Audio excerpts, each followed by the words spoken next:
of course, once they start making some really good sales and they have a couple of variations and a couple of complementary products, they start thinking, okay, how do I mix this up and how do I turn it into a good AI, because we want the ability to connect with Seller Central. We want the ability to be integrated with Slack, Canva, right? And we have our proprietary AMZ OneStep secrets within the tool. We have workflows. Does Amazon want to go outside, or does Amazon doesn't want to go outside because they still give you, you still have Amazon attribution where you get a, kickback? Trust and brand and influence, they're very important things, even if you're considering getting into the live shopping in the future, unless you go for influencers. How did you get this idea of starting the AMZ OneStep? First of all, it's a really good name. Like, yeah, what I have figured out is the shorter the name is and the easier it is to remember. It happens every single year. A lot of the time, people, most of the sellers, they're sitting on just the same creatives for the entire year. When the Q4 peak time hits, and then they're like, oh, my sales are not going up as I was expecting. What's going on? ChatGPT 5 came in, the data analysis has gone down the drain. Like with the ChatGPT 4, it used to be a little bit better. But since ChatGPT 5 came in, I have to, it actually AI tool that I'm building right now, listing optimization AI, and the same idea. I was like, okay, what does have the intent? Because the intent never changes.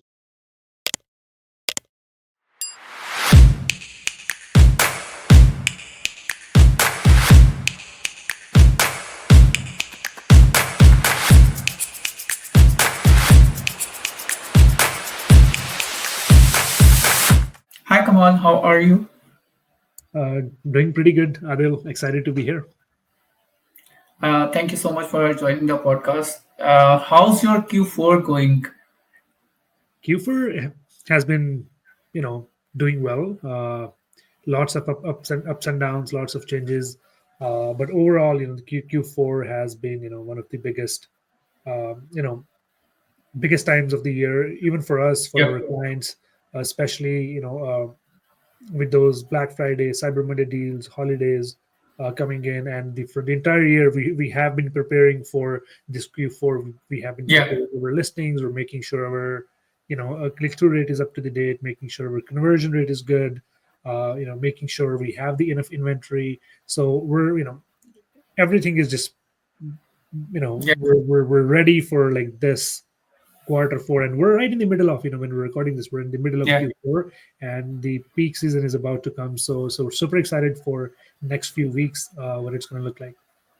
Yeah. So as an agency owner, my question is like, how mad do you get when a person on 13th of 11th of November goes like, okay, I need new creatives for the Q4 or for the holiday season, and you're like, it's 5 days, I just have 5 days to make something up for holidays. It's just impossible. So, but yeah, a lot of clients do that.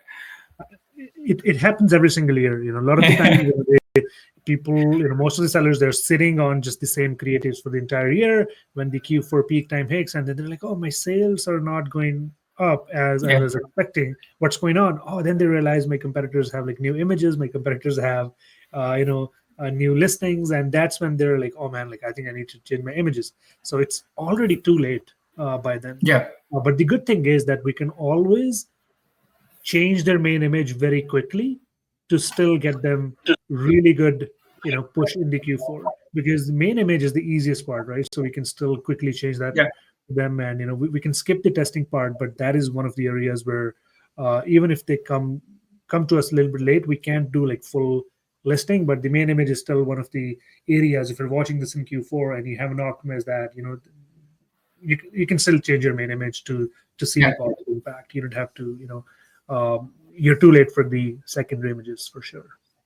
Yeah, that makes sense. And also, I had this client that was like, we gave him the A/B testing. Like I told him the new images are a bad idea. The main image is a bad idea. He had one, new idea that I told him it's a bad idea. We did the A/B testing. It was a bad idea, but he was like, is it though? I was like, these are the A/B testing results. Like it is a bad idea, both from the out. He was like, no, I like it so much. And I was like, what can I tell you? And this is usually the case as well. Like client will like something that you have come up with in 10 minutes, and then they will reject something that you have been working on for hours. And even to this date, if you follow me on LinkedIn, I post proof every single week, maybe two or three, like, sales getting double, sales getting triple just by changing the main images. And the data Yeah. never lies. The data is always, data always wins. So a lot Yeah. of the time, what happens that back in the days, we were not giving them like manager experiment results as a proof, and people would think, oh, I could make these changes on Canva, I could make those changes myself. Like, why Yeah. why why, why do you charge this much? Why did it take you like 2 weeks to complete it? Then they don't see the value. But the entire process, when I explain it to them, like, hey, it's not just one main image that we did, it's the different variations that were created in the beginning, different like product opinion or pick food testing that we have done. We have Yeah. gotten feedback from the people, we have changed them, we have run experiments on manager seller central, seller manager experiments within seller central. So that's when the data comes in, and that data is the truly decider whether the image is a good image or a bad image. I have seen bad images one, but Yeah. as long as the data proves itself, right? So I see this very often, that people, they're in love with their main images. Yeah. They say, oh, this is not my type, this is not my style, or they just uh, they have just convinced themselves that, hey, it's not the main image, it's something else. So it's very common to see this kind of issue. So you're absolutely spot on that one. Yeah. So yeah, I've been into some issues as well with the clients that wanted the main image and stuff like that.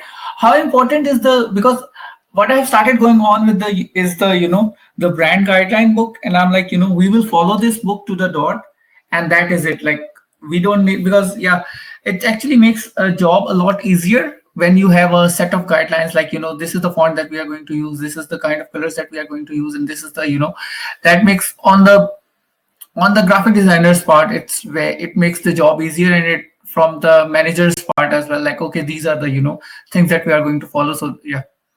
Yeah, so brand book, or like the fonts, colors, everything, these are the rules that the designers play by. When we're designing, Yeah. these are the rules that we're following for the design only. It has nothing more than that. Yeah. It's just Yeah. like, you for example, you play cricket or soccer or football, right? So there are some rules that you have to follow, but it's actually the player, like, Yeah. who who's the main Yeah. Yeah. part, I which do understand. who loses the race. So brand Yeah. guidelines, it just makes your life easy. You know what to follow, but that is not, brand guidelines is not a strategy. It's just a Yeah. Yeah. tool that makes your thing easier. The reason I say it is because there are a lot of people who are, in Amazon's business just to make money. So they don't really think about the brand. Of course, once they, start making some really good sales and they have a couple of variations and a couple of complementary products, they start thinking, okay, how do I mix this up and how do I, turn it into a good company? But usually the, mostly Amazon sellers, they are just in it to, the best. Yeah. So that's why I was saying that my usually first step is to do you have a brand guideline, and then I try to push them towards it so that my jobs ultimately or my company's job gets a little bit easier, so that we can say oh it was in the brand guideline, and they're like oh yeah. Yeah, that's true. Yeah, if it really helps cut down the revisions. It really helps. Yeah. Makes the conversation a lot easier when it comes to the design only. But I Yeah. would say that, the sellers who are only in it to make money, it Yeah. used to work. But right now, the latest update that I saw this morning before coming to this podcast, when somebody, I saw the post of Leo on LinkedIn, and he mentioned, when somebody searches on Amazon now, Amazon itself is giving them AI research recommendations. I'm not talking about Rufus. I'm talking about, like, the actual AI recommendations right on top of the search results. And it is getting that recommendations from the external publications. For example, if your brand has been featured on a website or in a press, or in a, or, if you have your own, like, blog page, or if you have some Reddit Yeah. presence, right? Those signals, they're also really, really helping get sales on Amazon now, because it's a brand new thing. Nobody, just not a lot of people know that yet, because Yeah. I literally saw that today. But people who have brands outside of the Amazon, they're gonna win on Amazon. So if you're on Amazon just to make money, it's going to be very hard for you to make money. Yeah, So overall brand, it's just outside of Amazon and the entire e-commerce ecosystem. yeah. I'm gonna switch to a little bit technical things here, and like you remember, like Amazon stopped running their own ads on Google. Like this was few months ago, and then they are doing this. So it actually keeps me confused. Like, does Amazon want to go outside, or does Amazon doesn't want to go outside because they still give you, you still have Amazon attribution where you get, kickbacks. But at the same time, they stopped advertising on Google. So I was like, maybe they just don't want to do Google and stuff like that. But if they are looking at the publications or, bringing external data into, yeah, I think that is, yeah, so that's a good observation. I think the Amazon and Google, they're both like tech giants. They're really really yeah, big, and it would be both of their interest if they want. Amazon just wants to control the whole ecosystem. Like they yeah, want to control the e-commerce, they want to control the TV, they want to control the web, they want to control the warehousing. They're getting everything, so they just want to control everything. It makes complete sense that they don't want to spend like money outside. They want people to come to the Amazon, but at the same time they do understand that Google is also a very big tech giant, right? So they yeah, don't want to just stop uh, just they stopped running ads on Google for some time, but it's not a smart move to just stop advertising on another mega giant. So they are kind of collaborating right now, but both of these tech giants, they have their own personal interest to just dominate the whole ecosystem. But for now they're just like using you know uh, platforms, because Amazon's goal is to just wherever the search is happening, they want their listings to be there. So yeah. it's like a customer acquisition channel for them. Yeah. No, makes sense. Makes a lot of sense. Also, I was exploring the creator connections in Amazon. And, like, I haven't done this in a while, but I was looking at the create program in there, and I was looking at there were options to start Instagram and TikTok at like the featured one. So I was like, they are actually giving some value or worth to people posting content outside and then driving traffic in. So yeah, at the same time, if they are because we now know that AI is going to and roofers is going to stay here. But now what I start thinking about is usually when I ask people, they are like, the next step is obviously the live commerce. That's the thing that it's called. I'm still skeptical about it because there used to be Amazon Live as well. There were people going live on Amazon. I don't know if it still exists. Yeah, I think it's still like it's through the Amazon influencer program, so the influencers can go live, and people do buy there. But I do believe that shopping future of the shopping is also going to be on the live streams, just like you saw Alex Ramose's event a few months back. Yeah, He collected like 100 more than 100 yeah, million yeah, dollars yeah, cash on a live event. So the power of live event automatically adds scarcity, urgency, because you can just have a offer which is only available during the live presentation. So those yeah, offers, they become really really valuable, and it gives the creator or the person who's selling through live, it gives them a chance to handle all those objections in front of them. It yeah, helps them nurture them in the beginning. It helps them make a deeper connection, emotional connection, and all the way till the end, when the excitement is at the peak. That's when they pitch their offer with like bunch of yeah, bonuses, city urgency, and I think it just works really well. yeah. It's something that similar that we have seen back in the days, when we were kids. Yeah, yeah, yeah. That's what I was gonna ask you. That do you remember in back in the days there were this on the last channels there used to be always something live going on, and they used to say, okay, this blender you get free washing machine with it, and I was like, Yeah, this is a blender, yeah, this is a washing machine. This doesn't make sense, but yeah, there used to be a lot of stuff like that, and yeah, we are absolutely. going actually back in time now. Yeah, The reason why, because the fundamentals of marketing and sales, they're exactly Yeah, the same, right?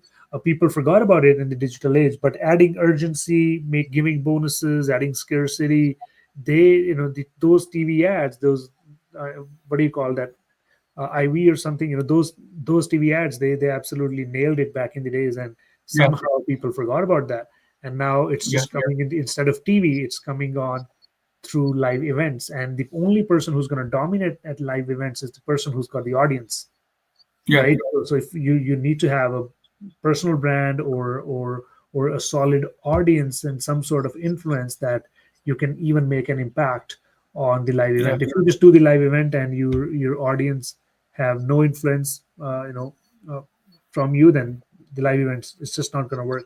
So the trust and brand and the influence, they're very important things, even if you're considering getting into the live shopping in the future, unless you go for influencers. yeah. That actually makes a lot of sense, and yeah, this can be a really good opportunity for influencers as well, where they're like, next week I'm gonna show up on Amazon. You guys should log in or something like that, and yeah, yeah, Yeah. that actually makes a lot of sense. Funny that the fundamentals of marketing are still the same, even if there's this new, it's not the Netflix series that everybody is watching, that's on marketing, and through that you're like, oh, that's what it means, that's how the marketing is and stuff like that. So yeah, What's the name of the series? I probably missed that. I forgot it. I yeah, Okay, I yeah, but yeah, it's very famous. I'll send you the link. Yeah. sounds good. Yeah. So, Kamal, tell me, like, how did you get this idea of starting the AMZ One Step? First of all, it's a really good name. Mhm. Like, yeah, what I have figured out is the shorter the name is, and the easier it is to remember. It's really really adds to the brand equity. So that's the first thing that I look at. Really good name. No, thank you. So the purpose of uh, you know okay, so why did I start this agency? Because I was an Amazon seller myself. I had a community of Amazon sellers. I just wanted to help other people, so I was giving like free knowledge, organizing meetups and conferences, mini Nice. conferences, and then a lot of people showed up, and then they started asking me for different service providers, like, hey, who do you choose for your listings? Who do you choose for PPC? Who's your sourcing agent? Who's your you know like you know like bookkeeper? I was Yeah. like, "Okay, you know what, I'm just going to start my own agency, which is like just one stop shop for all Yeah. Amazon sellers need." And we started with like full service, like everything, but we realized 6 months down the road that people are really liking our design services because we're really good at it. So people Yeah. kept coming back over and over again for the design services, and that's how we became one of the not one of the, like, the number one creatives agency in this space. We and when AI came, like, we I saw that the AI was gonna come like 2 years from now, like, 2.5 years from now.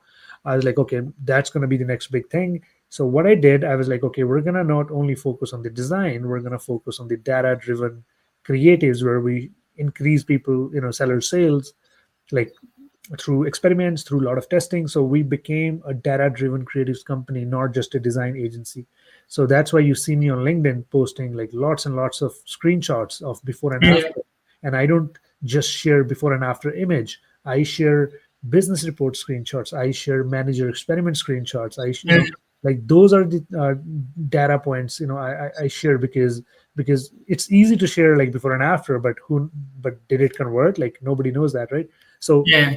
that's a little bit of the story behind me starting the Amazon, like, agency, AMZ OneStep. Coming down to the name, I totally agree. I think people really remember the name. I think it's kind of sticky, but the only mistake I made was having name AMZ in here. It made a lot of sense, but it's Amazon doesn't like that. Even though we have the trademark, Amazon still does not like AMZ OneStep. Some people call us Amazon OneStep. Some people call us AMZ OneStep. Some people call us Yeah. different names, but it's a very sticky name, absolutely. And there's a Yeah. new tool, AI tool, that I'm building right now, listing optimization AI. And the same idea, I was like, okay, what does have the intent?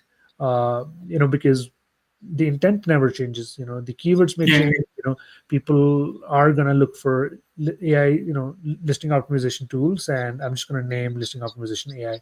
And Yeah, funny enough, I have been only been sharing about that tool on LinkedIn, but more than like 300%, like 300% more traffic comes from Google. I don't know how, because I have never promoted there. It's just because of the yeah, because people yeah, search yeah, optimization AI, and then we show up, and are like, okay, they yeah, click, and then yeah. yeah. But I have got a lot of feedback on that one too, like, hey, you should change the name to something else, which I'm actually considering, because people started calling it listing optimization IO or creative. They're calling it different weird names, so I'm just thinking that I should go with something simple. I don't know. So there's Kamal, pros and cons. as Yeah. a person with name Kamal, you should be really okay with people calling other names others. My name is Sayyid Zuriyat Adil. I'm really okay with people calling me a lot of variations of my name.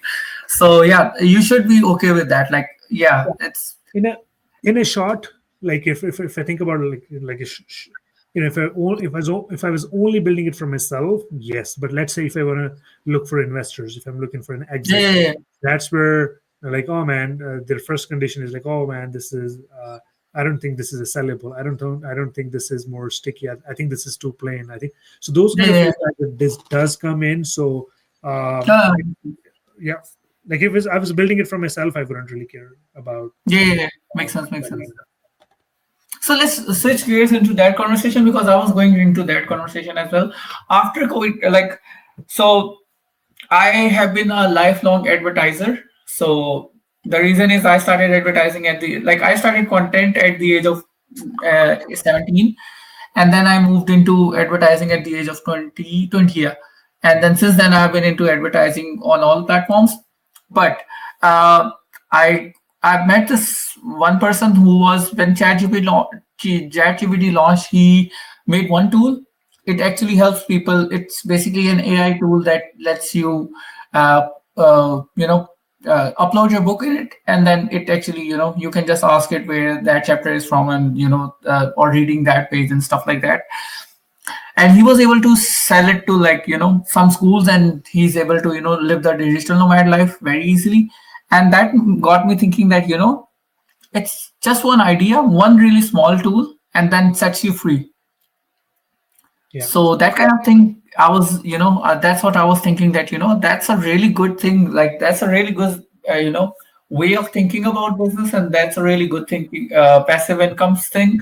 I wouldn't call it passive income thing, but it's just like Yeah. I think with AI, it's kind of a bubble, and it's kind of a not a bubble. So yeah, you saw how the internet bubble was there. Some companies really succeeded, some got like crazy valuations. So I think the timing is everything. If you time it right, even your ChatGPT wrapper tool can be yeah, sold for like it can be scaled to millions of dollars, or you can have a potential exit. It's during the boom yeah, process. It's not really a scale. It's not really a solid valuation for that tool, because eventually you can have, it's just a feature of Chat GPT now. You can just yeah, upload now you don't need those kind of tools. So there's four different layers of SaaS AI products in these days. For yeah, example, layer number one is just a complete wrapper.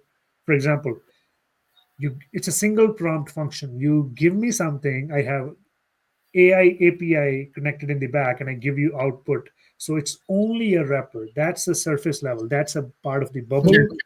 I think it may or may, but the chances of that failing is very, very high. It will be yeah, replaced. yeah. Layer- Obviously, yeah, That's the layer one. The layer number two is the workflow. When you have like a wrapper and you also have a workflow. For example, your AI agent goes to maybe Amazon, then it takes some yeah, information from the Amazon, then it goes to OpenAI, then from takes the information from OpenAI, then it goes to a different tool. It just goes to, it's just a wrapper, or yeah, it's just a workflow of different tools. That's better than a wrapper. The layer yeah, number three is kind of where you add your proprietary information there. For example, it's a workflow, but it's the information that's a secret that only you know, and you have yeah, changed it to the prompt and nobody else has. That's a level three SaaS. And the level four SaaS is like, for example, the level 4 AI SaaS is when you have a workflow, when you have AI, when you have your unique selling, your unique proprietary, technology or information, and you also have ability to integrate with many other tools. That Yeah. is the level number 4 in the SaaS, which will never be replaced by ChatGPT, which will never be replaced by you Yeah. know when the boom finishes. That's like a true SaaS product, and that's exactly my goal with building listing optimization AI, because we want the ability to connect with Seller Central. We want the ability Yeah. to be integrated with Slack, Canva, right? And we have our proprietary AMZ OneStep secrets within the tool. We have workflows. So it just makes it a complete tool. So that way, it's not just an AI wrapper. Yeah, yeah, yeah, that makes sense. Yeah. Yeah, yeah, yeah. That's I'm really thankful for that because I kept thinking about this, like, and I did not know like what the layers are, and how should I think about it. But now it's very clear to me that how yeah, that actually makes a lot of sense. Yep. So, what's the tool or what's the AI tool that you really liked, even in your personal life as well? Like any industry, any. Yeah, yeah, I think the biggest one has been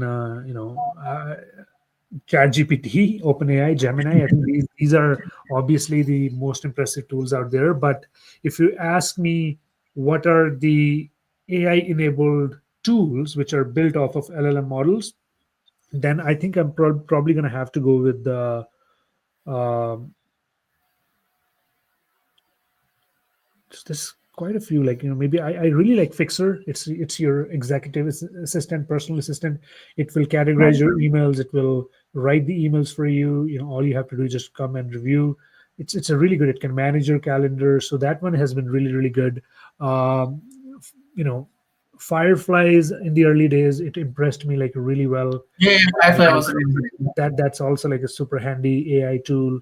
But if you ask about Amazon specifically, I I like my own tool, listing optimization AI, or it, or if the second one I have to say is probably not Hector, the Superfuel AI.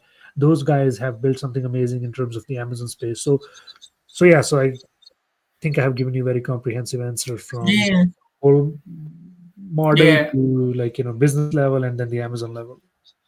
yep. I like this tool. I keep forgetting the names. I'm really bad at names. But there was this. This is the one that creates avatars and generates videos for you. Because I have one client that's really lazy. So it's actually it's on the Meta. Agent, The client talking about from agent. Meta. Okay. The client is very lazy, so he doesn't provide me with any videos, and then we have the same video for 6 months, and I'm running an ad, and there's this creative fatigue that's happening, and I've been with this guy for like 3 years, so I cannot really leave him because we have that bond.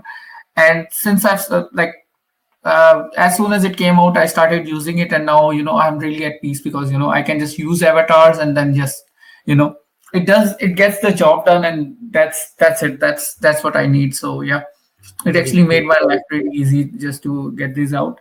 We're But yeah, probably talking about agent. yeah, I still don't remember the name, to be honest. Yeah. Mhm. But it was really good. It's really good. I'm still using it, and yeah, it's really good for making 30 seconds or for 50 seconds videos that just generic ones. They help a lot in the advertising. So yeah. And other than that, I think the data analysis. For data analysis, I'm still very confused about ChatGPT because since ChatGPT 5 came in, the data analysis has gone down the drain. Like with the ChatGPT 4, it used to be a little bit better, Mhm. but since ChatGPT 5 came in, I have to, it actually happened like what it did was I made it generate, one report, and it actually added something from outside of Amazon. It added something from one blog post that was, from other country, and I ended up sending that report, and Mhm. then every data point was good. Like it was 13 pager PDF, And that one single point, the client singled it out and he was like, what are you talking about? And then it was a very difficult conversation because I was like, I was using ChatGPT and he looked at me like I'm stupid. Yeah, no, absolutely. That's why I think human QA is Yeah. still, is still inevitable. Yeah. Yeah, I think we're still AI is And still I asked, I where went to chat and I went to ChatGPT. I was like, why did you write it? And it was like, I don't know. I'm sorry. And I was like, you made me have a, an hour long meeting with my client just to explain this. And I was, I was mortified because I was like, how, like I am what I am. And then I make this kind of mistake, like this one sentence that is, yeah, that is true. Yeah, I think for those bigger files, yeah, I think the human QA is still required. yeah, But I think it's just a matter of time when the errors will just keep going down and down. But I don't know when the time will be when there's the human error. Human QA is not required at all. So I I think take the very example on. of calculator, right?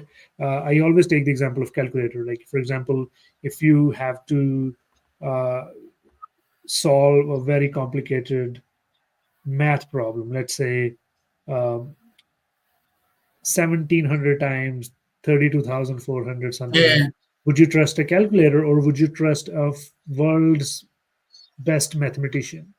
You would trust the yeah, calculator, right? Because you know that it's a machine, it will do it. But the human, you're like, oh man, the human, even though it's a best mathematician yeah, in the world, it can make error. So the AI, I'm just always think that how long would it take AI to get there when people can blindly trust like a math problem, like a calculator. So yeah. I think for that, I think AI has still a very long way to go. And the way I think about is if you take ChatGPT as a whole or even Gemini as a whole, it has so much data points that it's just like you have met PhD professors, right? Yeah, So yeah, that's my example. yeah, If you absolutely. know too much, really too much about everything, you Mm. start getting out of it. So that's what I think the chat GPT is. And like, in my opinion, it is going to, the data analysis is going, it's going to be off some points the more they do it. And the only way to, successfully, only way to blindly trust it is if you have a wrapper or if you have a, some proprietary, I cannot spell it, that software on it that actually ensures that those mistakes are not there, and then you use it, then you can blindly do it all the time. It's Yeah, also like the self-driving cars.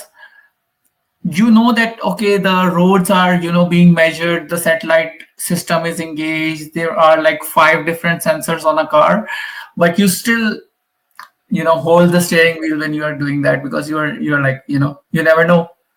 yeah. No, I drive Tesla, so I can totally relate with the self-driving mode. You're supposed to have your steerings, hands on the Yeah, steering all the time, but I feel like that as long as you're not doing anything stupid, like if you're just falling asleep while driving, yeah, that's stupidity. But you can just use the luxury of just just not fully focusing on the road because you know that this has got it, but you still keep your hands and you can still talk, you can still do yeah, some thing, but you just don't fall asleep, right? Don't just take your phone and don't do the stupid yeah, things which yeah. will Yeah. put you in trouble. And same thing with any automation out there. Yeah, On the topic of Tesla, like, you are based in Canada, right? yeah. Yeah, you should try driving your Tesla in Porto, Portugal. The road gets narrower and narrower as you go through, and it's just like, and yeah, I don't think Tesla can ever do it here because the roads are so narrow and stuff. Like, I used to think the roads in Pakistan are narrow, but here, it actually, I get scared even with the people. And the thing is, sensors keep buzzing all the time. Like, I'm in a car and I know that it's going straight, but the Yeah. The road is so narrow that sensors keep buzzing. So yeah, for a lot of situations, you cannot rely on it. Yeah. But yeah, at the same time, I do understand your point that you have to make sure that, and there will be a time. But I think the wrappers and other kind of tools are going to be the ultimate wins, because if you are a really good for example, let's just talk about QuickBooks or finances on Amazon. If you are a person who's a solo Amazon seller making like 6 or 7 figures, and they are like, okay, I want to automate it. So should I just do ChatGPT? Like, should I do the paid version of ChatGPT, or should I get a QuickBooks solution that uses AI? I think the better answer is Yeah. some rapper or something that actually knows what it's doing, and also there's a sport team behind it that knows the product as well, because yeah, that's Yeah, I think that's how. Yeah, I think with the software, you just have to solve one problem and solve it better than anyone else out there. So there's a framework that I use. If you have the only software which will succeed, which makes the life easier for the consumer 10 times easier than the second alternative, those are Yeah, the yeah, yeah. only tools which will be successful. Like if it's not, the difference is not 10 times, just, that tool is not that great. So in order for us to, if we're building SaaS, it's got to be really, really, really, really good, solving just one problem, which is 10 times better than any other solutions out there. That's a really good one. Yeah, that's actually very profound that you have to do it 10 times better than it. Yeah, I'm gonna ask my team to look for the products that are 10 times better than that are being advertised or being sold on Amazon, Yeah. any category, and that actually makes sense. Yeah, That's a good thing to have. Like, pick any subcategory and then look for a product that's 10 times better, and we'll go with it. Yeah, yeah, that's a good absolutely. advice. There's a framework. There's a framework, like, multiple things that you have to test. Like, for example, hey, if you remove this product from someone's life, what would change? If nothing changes, it's not a great product, right? Yep. So there's like multiple frameworks that you use. For example, if your internet stops working today, right, you're just like start calling people. Hey, why Yep. my internet is not working? Hey, why my Netflix is down? Those are the products which are so good that you cannot live. You obviously can live without, but it will change Yeah, your yeah, life. It will change your life if they don't exist. So those are the kind of products that you can also, that's why people are like going more and more into supplements category. Like, yeah, okay, hey, if I don't eat my vitamin B, like, okay, either I'm going to have to order someone else, or they're just without, the vitamin B or the B12, whatever. yeah, yeah. So there are like multiple frameworks to test if your idea, your tool, your product, your company, your agency is great or not. Yeah, that actually makes sense. Yeah, that's a good metric. I really like that. So Kamal, I'm so sorry. It's 36 minutes, so we have to wrap this up. But yeah, really good conversation. I wish we could do more, but yeah, what you have given so many pieces of advice that I feel weird asking you for one more. But yeah, what's the one final piece of advice? One more, yeah. Like, we're asking for Amazon sellers or asking for people generally. Anything like at this point, yeah, I like advice wherever it comes from. Yeah, I think the only advice I think, when you look back, every big problem turns into small problems. So don't stress yourself if you're dealing with hard times. If you're when you're going to look back, a year from now, 2 years, 5 years back, they were not that big. It's only big yeah, because we're in that situation right now, but in reality, they're not that big. So just don't be stressed. Take it easy, and if you're ever feeling stressed, just convince yourself that, hey, it's not a big problem when you're going to look back. yeah. This too shall pass. Yeah, Yeah, that that's kind true. of thing. Exactly. Yeah. Yeah. Thank you so much, Kamal. It was really nice talking to you. Thank you so much, brother. It was great having. It was great, being here.